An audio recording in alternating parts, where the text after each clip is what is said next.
Hey, this is Chuck Nadeau with Network Distributors, here to talk to you today about the difference between Duplex and Simplex cables and how that relates to transceivers that we use today. The most common architecture used in transceivers today is of a duplex design, which means that it uses two lasers, one to send data and one to receive data.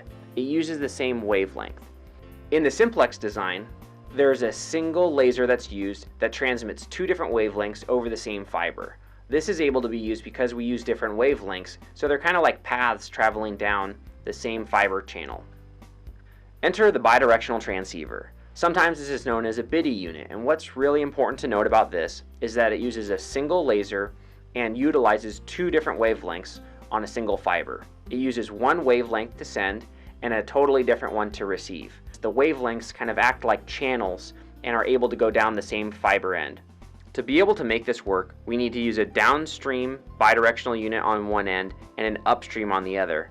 The difference is that they flop their values for send and receive. On a downstream side, most commonly we see 1490 nanometers down and 1310 receive, whereas on the opposite end, the upstream unit is 1310 send, 1490 receive. We've been able to identify the difference between a simplex and a duplex fiber cable and what a bidirectional unit is, but now the big question is, why do I care? And the reason that you care is if you have a limited number of fiber cables that are available in your existing application and what the infrastructure cost would be to run even more fiber in. By utilizing a bidirectional transceiver, you're able to cut your fiber demand in half.